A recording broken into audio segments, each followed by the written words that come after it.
First day of our trip, really. This is the Takla on a 4x4 track too. Looking forward to it.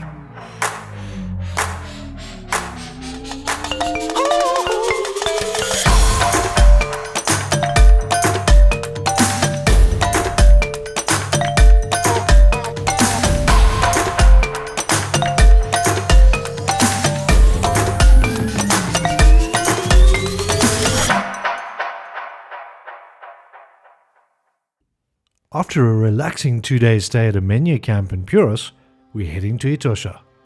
We're heading south down the C43 or D3706, passing through Sesfontein and Palmbach, and then we're heading east to Kamanyap, where we'll restock and then finally take the C38 up to Okaukuejo camp in Etosha National Park.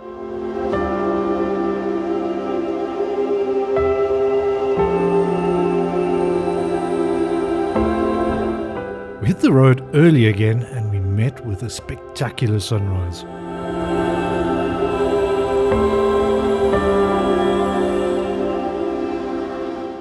These are the Charybdis Plains and we are literally the only people here. Massive desert plains surrounded by misty mountains and fairy circles as far as the eye can see.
The roads are horribly corrugated though, so the going is slow.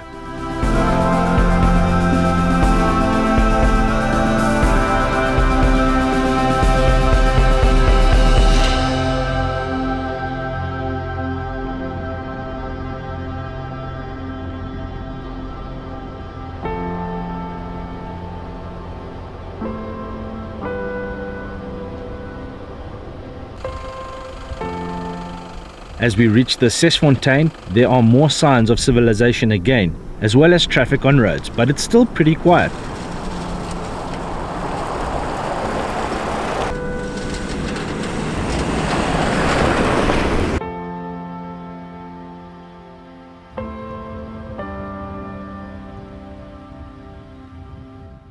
There is also a veterinary fence checkpoint at Palmbach, so you're not allowed to cross the red line with raw meat traveling north to south, and vehicles are searched here.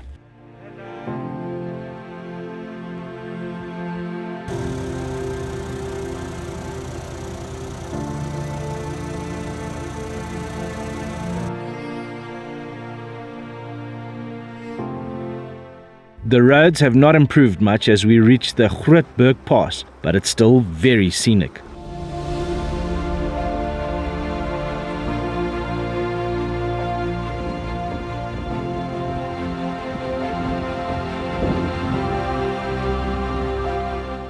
We do hit another roadblock though. Ed's radiator has developed a crack. It looks like we can seal it with some soap for the moment though. It's only a few kilometers later where things go completely pear-shaped. The radiator has now split down the middle. There's no repairing it. We'll have to tow the 100 series either to the closest campsite or Kamanyap, some 70 kilometers away.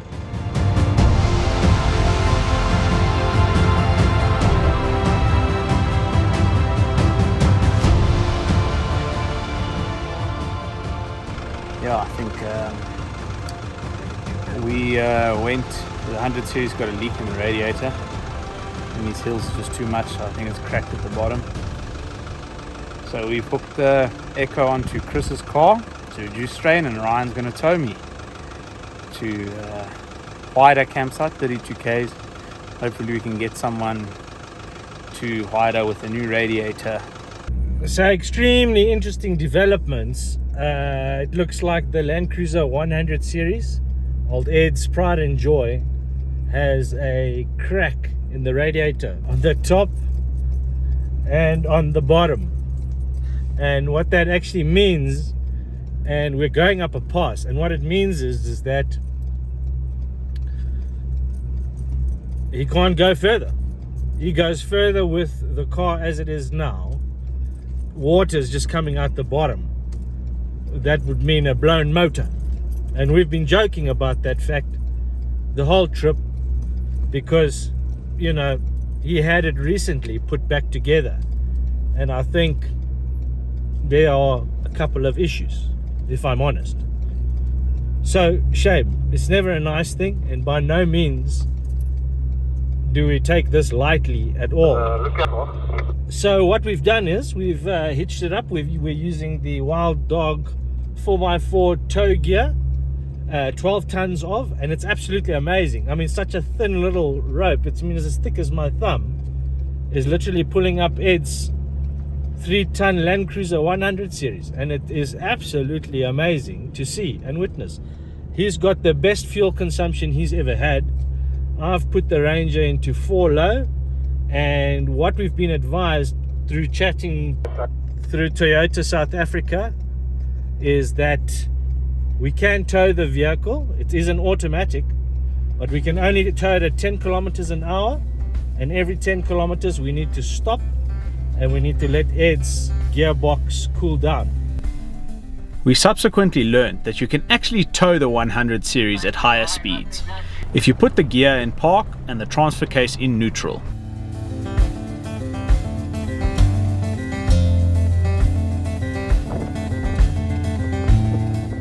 The going is slow on the pass and the roads still aren't great. I'm trying to coordinate with my insurance to arrange a radiator to be sent up from South Africa and a mechanic in Kamanjab to install.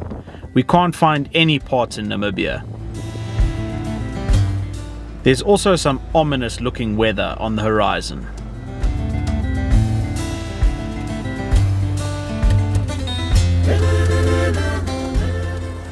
We're at Haida camp, in between Pollenbach and Kamanjab. We've had to tow Ed's car here. It's an automatic, so you can't really tow it faster than 10 kilometers an hour, and not for long stretches. So we just wanted to get it off the Grootberg Pass, to get it here so we can have a mechanic come have a look at it from Kamanjab. Very nice area. We'll see what the campsites looks like. So yeah, not a bad stopover. We've decided to regroup here for a day or two as we sort out all the logistics. Not a bad spot.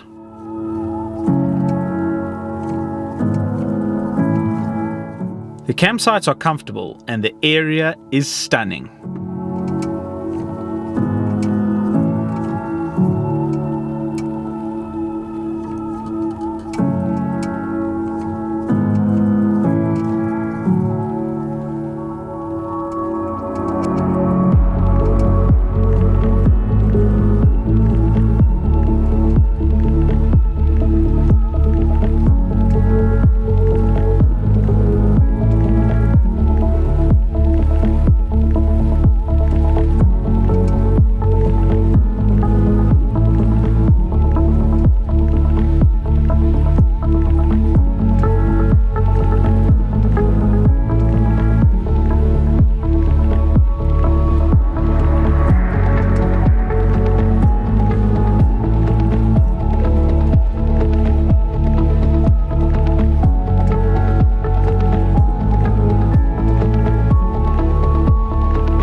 We decided in the end to leave the 100 series at Wada camp.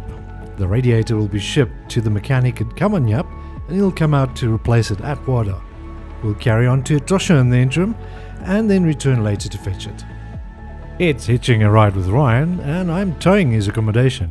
I just left Wada camp. We're on our way to Kamanyap to refuel and restock. And then on to Etosha. Campsite's nice, the area is really nice, the staff's very friendly, Bob was spectacular. The place does need some maintenance, so I think it's a little bit pricey for 300 Namibian dollars per person per night, but otherwise nice place. Really looking forward to Etosha to see some wildlife. As for the first half of this trip, I think I've seen a few springbok and a giraffe or two. That's it. So see you in Etosha. We're also seeing tarmac for the first time since we left Ruakana. After all those corrugations, we're not complaining though. Despite all the issues, spirits are high and we're excited to get to Etosha.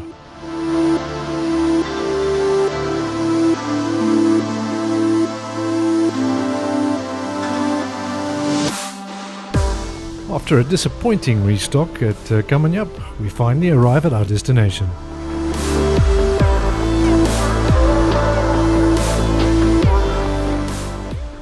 Oh man, we finally made it, Putti. We're here, we're at Okaukuejo, my man.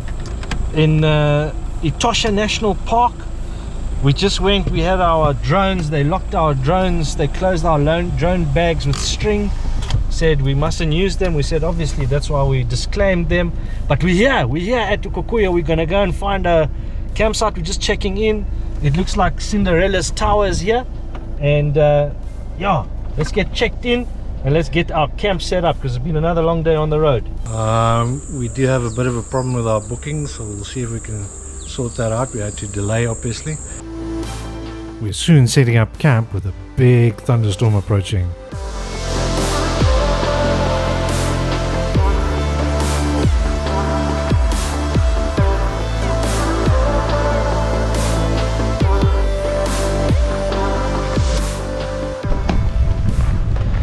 Gonna take 6 years to get that thing out. We're just battening down the hatches because the rain is coming. Finally.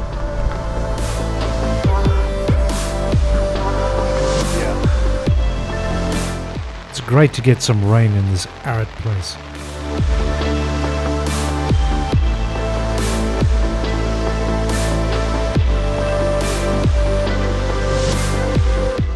Camp's quite busy, but we're very happy to finally be here. Gentlemen, what's happening? We're tired. We're tired, we're very tired. We've had some fun with Namibian Wildlife Resorts booking, but happy to be here. The wood is very expensive here as well, so we're making about a $200 fire here at the moment. Just for one night? Just for one night. Pricing in general is quite high here, as this is a very popular tourist destination. We'd suggest you bring your own wood and provisions with you. Remember though, you're not allowed to take any raw meat back out of the park again.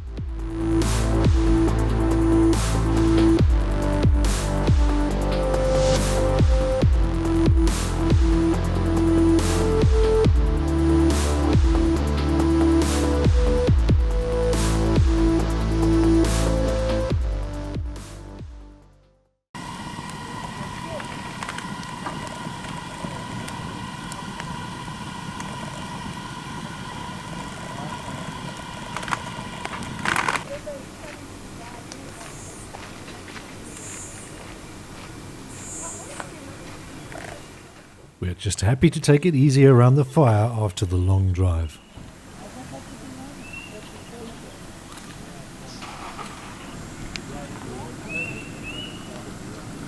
Chris, my man, give the viewers some advice on how to stay positive in situations like this where we've had car trouble, we've had booking trouble. It's been a rough trip, but how do you get through it? I think it's important right up front to decide who you spend your time with, not so much where you're going, but you have to be with the right crowd of people. That makes all the difference. You also have to be sort of, hope for the best, prepare for the worst, but it's part of adventure. Things will go wrong. It's what you do when that happens, right? So it's not so much what happens, it's how you react to what happens. But I think a big part of it is who you with. And you're with two of the worst people The worst possible. No, actually with the best. Ryan, you happy to be in Etosha? Man, I'm actually very excited to be here. Arriving at any campsite is that much more special for me, and I just think it's awesome to be able to do what we're doing. I think it's absolutely fantastic, and it's exciting, coming to new places, experiencing new campsites. And yeah, we've had ups and downs, but I think every adventure does. And I tell you what, cold ones when the fire's lit, the sun has just set, and we're in this really, it's a tightly knit campsite, right? But once we're set up, I don't know, man, I feel absolutely mushy, and I can't wait to sit around this fire, have a couple of cold ones with you guys, and just unwind and enjoy. Magic, absolutely magic.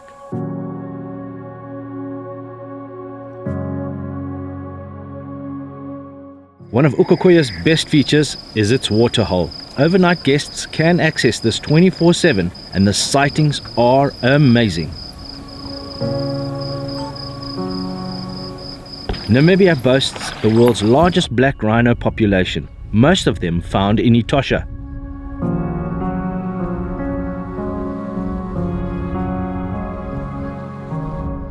It's a really special spot, and so fortunate to see them here.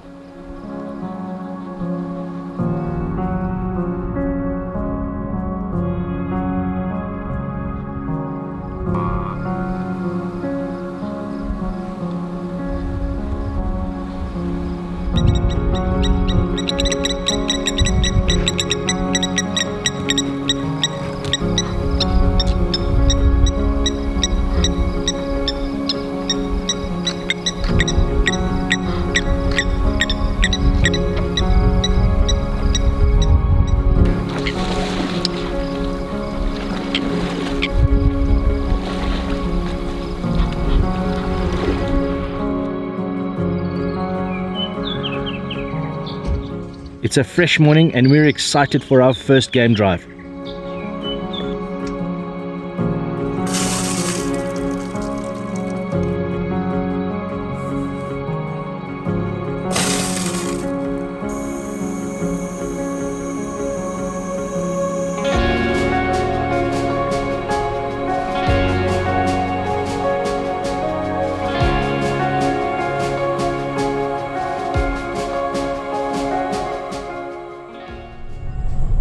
We are on our first game drive out of the whole trip, which is amazing. We're 17 days in and we are doing a game drive in Etosha National Park in the Okaukuejo area. And Etosha is such a different landscape. It's a hard landscape. Springbok are doing extremely well, zebra and wildebeest.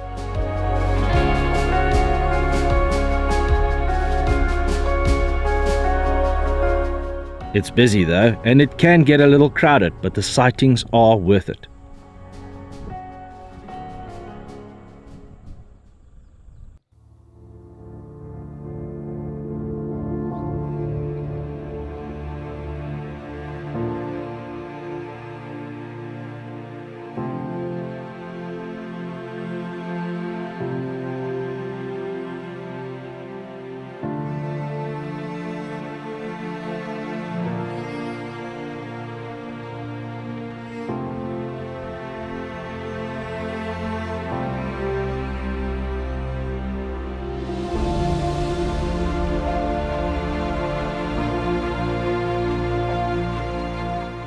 Etosha's best game viewing is mainly at the many waterholes scattered throughout the park, especially during the dry winters where most species rely on these permanent water sources.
The larger waterholes see large treks of zebra and springbok mingle with oryx and the bathing elephants.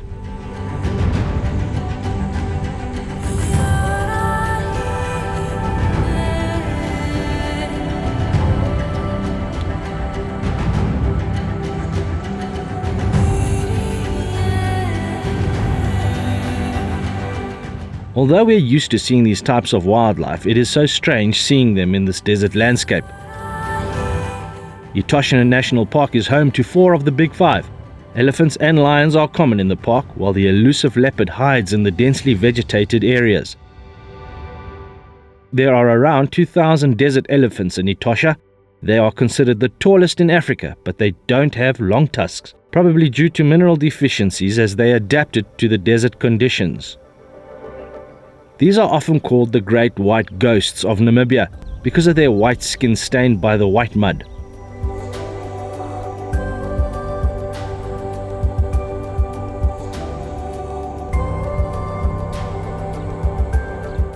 You'll also find large herds of springbok, zebra and wildebeest at the waterholes, with a few scattered gemsboks in the mix. Look out for the elusive eland and red hartebeest. Such a pleasure to see these. The wild dog, or African painted wolf, are also found in the Etosha National Park, so keep an eye out for these fellas and good luck spotting them.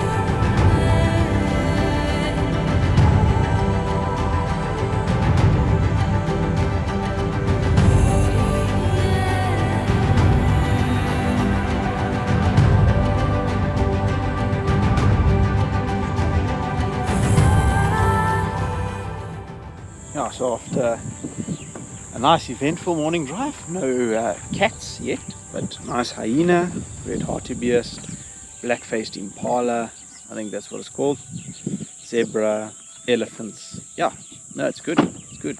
Etosha delivering as I remember it did all those years ago. What you doing, Chris? I'm just deflating a little bit more. These roads inside Etosha are quite a bit corrugated, so yeah, just making it a little bit more comfortable.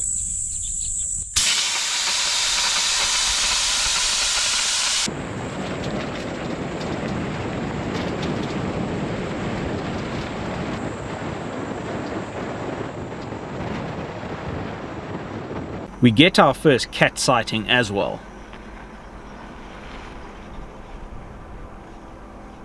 Albeit declining, there are still around 750 lions in Etosha, which is known for its good cat sightings. Definitely not bad for a first game drive. Okaukuejo is a very traditional camp, but not a bad stay.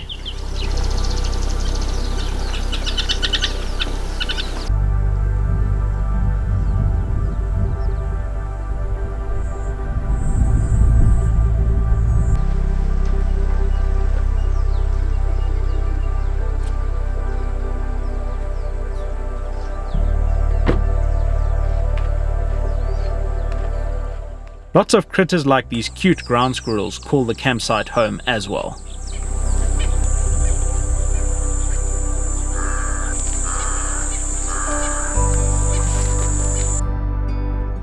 The facilities seem to get overwhelmed by large groups though, and are in need of a bit of maintenance.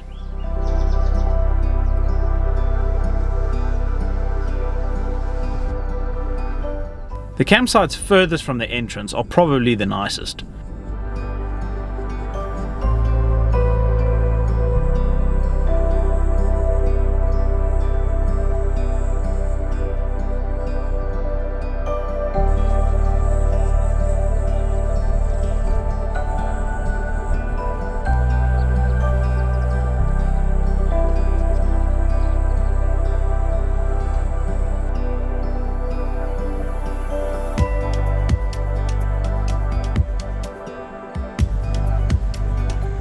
Each campsite has a braai and electricity.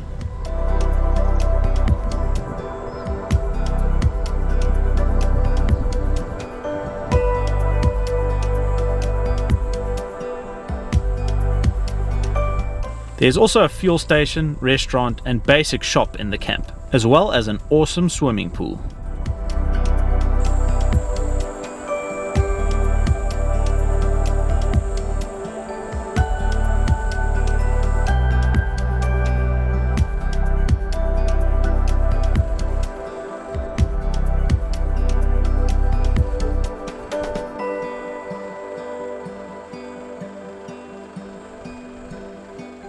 We spend a great couple of days here mixing game drives with just relaxing at camp and around the waterhole.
The sunsets at this waterhole really were the highlight of our stay here.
side. Yeah, not. So you can get all these little light. So then can I go like there? Yeah.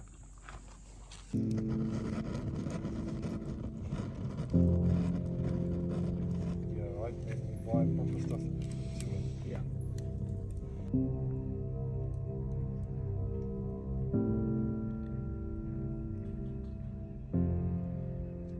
Chris, what's happening, my man? So I'm making the infamous Katemba poiki again. We didn't get food poisoning last time, so hopefully two's a charm. So we'll see. Ryan's never had it, so we'll see. Well, yeah, there's a first time for everything, right? My man, when he says food poisoning, I get scared. I'm sure it's mint, Chris. Let's have a look at that. Oh, yeah. That'll do the trick. Made a royal mess here of Ed's kitchen. What's the deal? Whoever cooks doesn't clean up or something? Yeah, it's something like that, I think.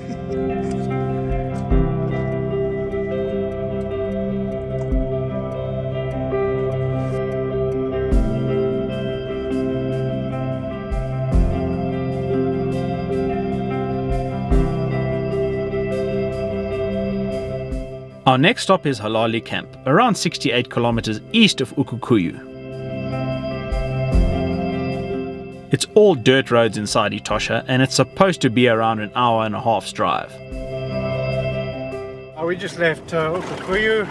We had 4 nights stay, and I'm happy to report I managed to get a refund for the difference between SADC rates and the incorrect international rates they charged me.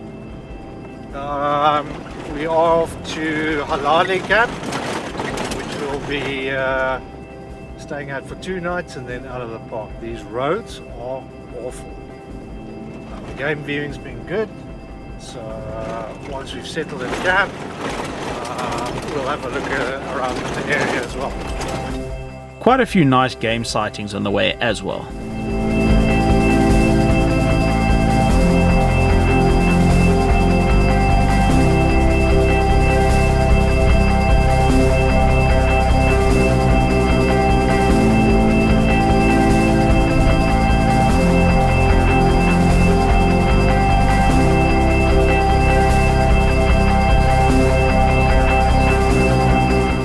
We also find a pride of lions hanging out around the waterhole.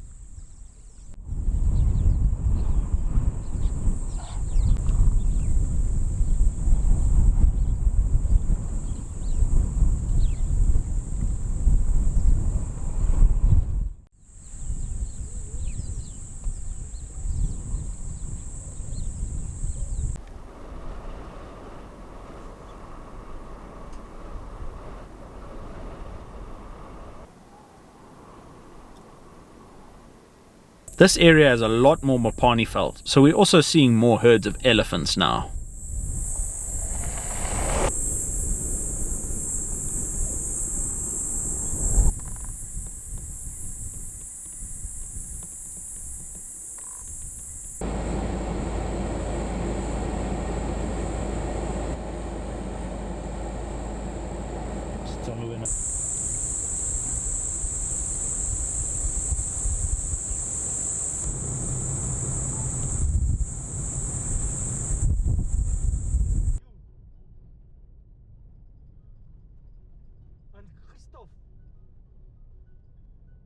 Be sure to stop at the viewpoints overlooking Etosha Pan.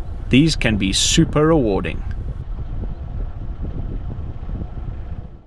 Right, so we left Okaukuejo this morning on the way to Halali, and can you believe it, it's the middle of the day and we're just seeing an amazing amount of elephant and elephant herds.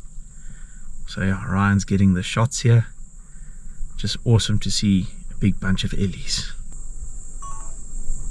Ryan, what you saying, my man? I'm saying Etosha delivers, eh? I mean, really, you know, this you shouldn't be seeing this, as far as I'm concerned. Though it makes sense. I mean, we're going into larger Mopani woodland, right? So now the Ellies, I mean, we've seen 2 herds in literally maybe 350 meters apart. So they are very, very hot, and they're chilling up underneath this poor little Mopani tree trying to grab shade. We've reached Halali camp. It's only about 70 kilometers from Okaukuejo, but the roads are awful to the extent that I have just snapped 2 hinges on my bonnet. So yeah, these roads could really use a grader. Campsites are nice. I actually prefer them to Okaukuejo's. It's much larger obviously, but quite a few Mopani trees, so some more shade. There's also a waterhole you can walk to. Quite a nice campsites. Oh, that's not supposed to be like that. So I've managed to sort out some new hinges at Toyota Tsumeb, but in the interim I can't drive like this on the highway, so I've got a local mechanic coming this morning to weld it. Let's see how that goes. Yeah, so we set up here at Halali, one of the nicer campsites on the edge, far away from most people, although the campsite is filling up. And we're about to head down to the waterhole at the camp, just like they've got at Okaukuejo. So yeah, let's see what we see. But it's been very hot, it's been a tough day, we've taken some damage.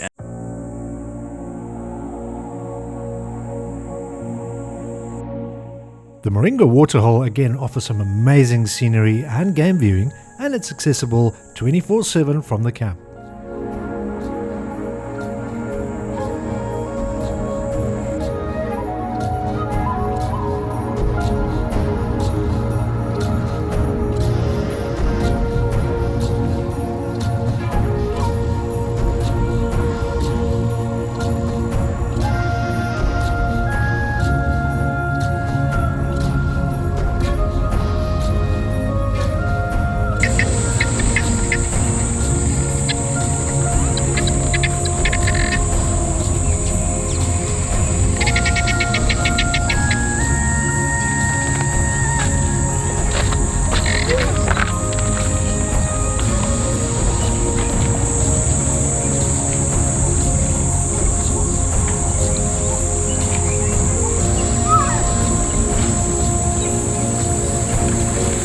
Thousands of Quelea, guinea fowl sounds in the background, and a spectacular sunset. Another tough day in Africa.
The wall. Right, Chris. I'm having lamb chops and boerewors, which we bought inside Etosha here, so we'll see how that is. And how you doing, my man? How you enjoying your trip, bro? Yeah, it's been good. It's definitely an adventure, but we've had lots of stuff go wrong, obviously. My bonnet snapped off completely today, so I'm going to have a guy weld it temporarily so I can just get it to Etosha and put some new hinges on. And how's the wildlife been? The wildlife is really good, eh? It's very similar to Kruger National Park in the sense that there's lots of tourists, obviously, but yeah, lots of wildlife.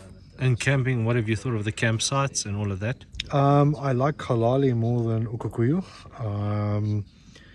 I think it's got a bit more space, but all of the campsites I think need a bit of work maintenance-wise, and the ablutions could be a lot cleaner.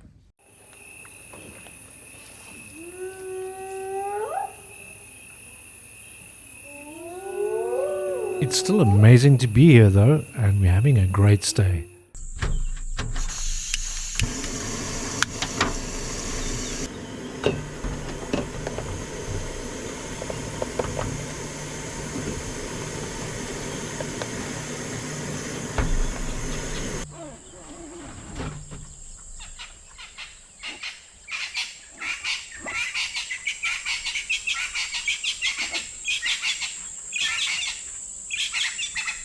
We spend the next few days relaxing at camp and venturing out for more game drives.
I have to temporarily weld the bonnet hinges, but little did I know there was more trouble lurking in the engine bay.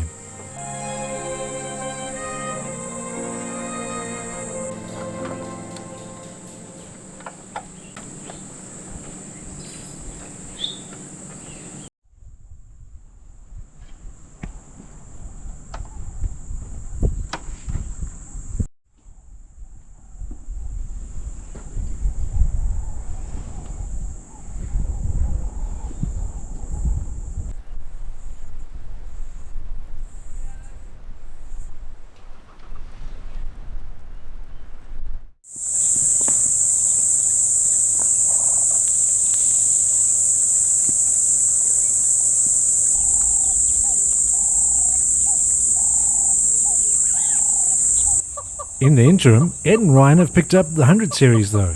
The radiator's been replaced. It was a 774 kilometer, 9-hour drive there and back, but we're very happy to have the 100 series back. We're just about to make tuna and mayonnaise sandwiches, which will be a nice addition to the very monotonous meat-only diet that we've been having. We are looking like real overlanders with a little bit of scurvy on the skin. But tuna mayonnaise, idea is to pop the cans, empty out a little bit of the oil, make sure you've got the right amount of balance between oil and tuna, gooi in some mayo, a little bit of chili sauce, butter that bread, add some aromat and some black pepper, have a sip of the beer, and then all will be good. I'd like to add onion, but old Chris doesn't. Chris, my man, explain this negativity towards onion. I like onion, but not with a tuna and mayo sandwich. Also not with chicken and mayo. But it was fine the last time. No, you don't put onion with it.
Been a great stay here, but it's time to start moving again.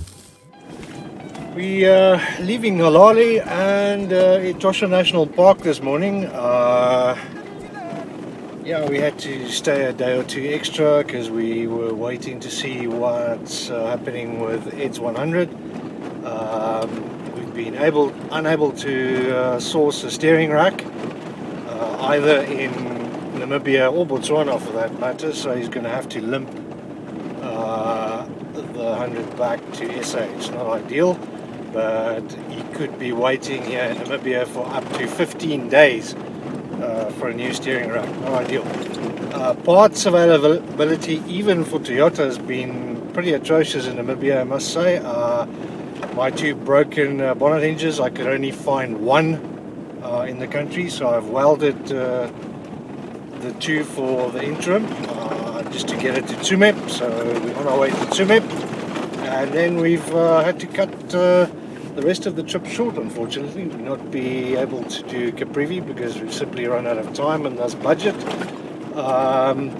So then we'll be on to Windhoek, then Krang in Botswana, then Botsalano Game Reserve in South Africa, and on to home. See you later. We're heading to Toyota in Tsumeb and we'll stay close by at Zuri Camp. We'll then hit the B1 down to Windhoek, where we'll stay one evening and then head west to the Beitbos border post and Botswana. We'll then head south down the Trans-Kalahari corridor to Cone and ultimately South Africa.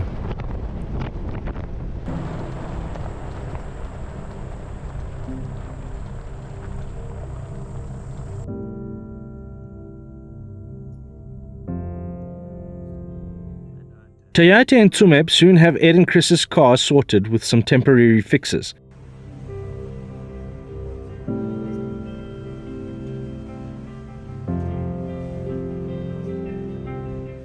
We have a great one-night stopover at Zuri Camp just outside of Tsumeb.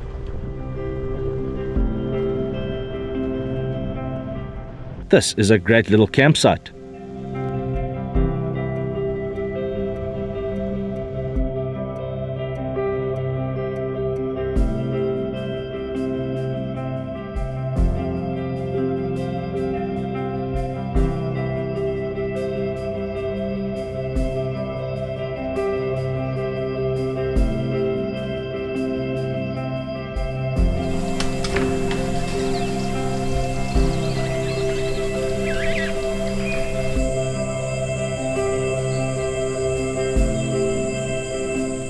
Although this is effectively the end of our trip, we still have 1,872 kilometers to get back home in South Africa.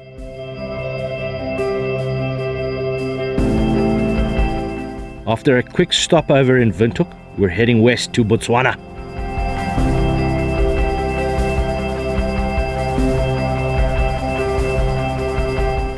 Our next stopover is the Kalahari Rest Inn near Kang.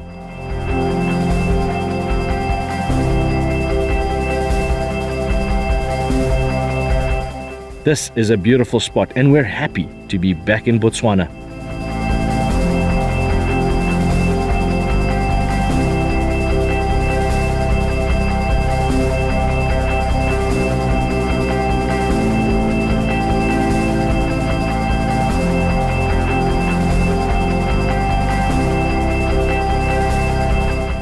Very nice campsite and we're probably going to stay here for 2 nights.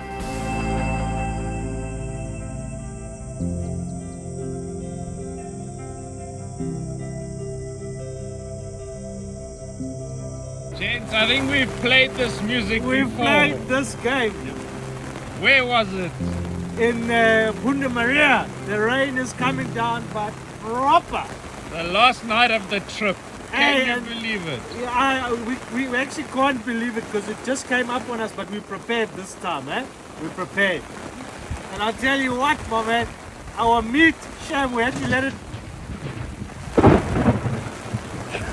Hey, we're under attack here.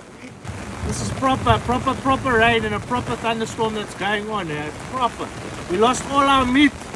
We lost our mealies, but potato salad saved the day. The next morning, Chris discovers a big problem on the Fortuner. It seems when we hit the washout that broke off the bonnet hinges, it also broke loose the dual This battery, thing, pinching a just gonna positive strap terminal down wire here in the somewhere. process. Where it can't touch. During the storm, this got wet and shorted with the negative terminal on the body, causing a fire that cooked the main wiring loom of the car. He now had just about no working electronics.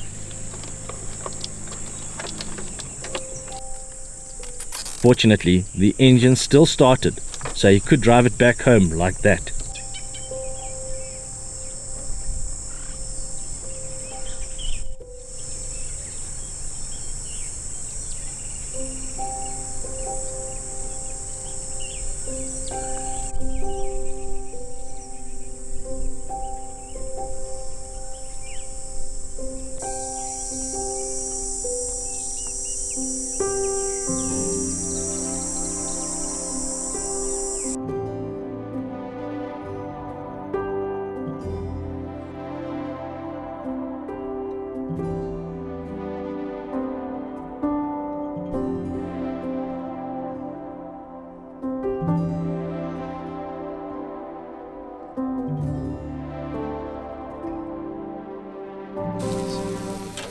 Always a bittersweet coming to the end of any journey, but even with all the challenges, this was a trip for the books and one we thoroughly enjoyed. friend. Good morning. It seems I've lost a few more systems than I thought. Pretty much my whole dashboard's not working. Indicators, the ABS light is on, the windows aren't working, the aircon isn't working. So now I've jerry-rigged something just to have some air inside here.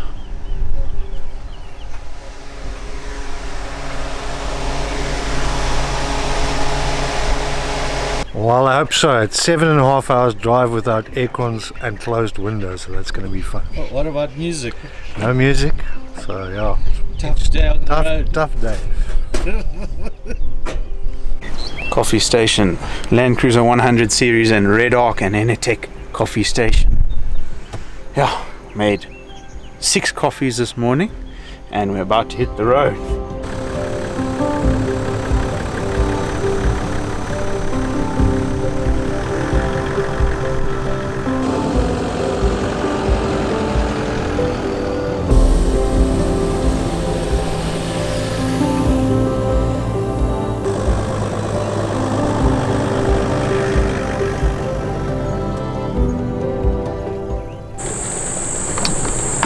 Right, so Namibia 2022, what an adventure.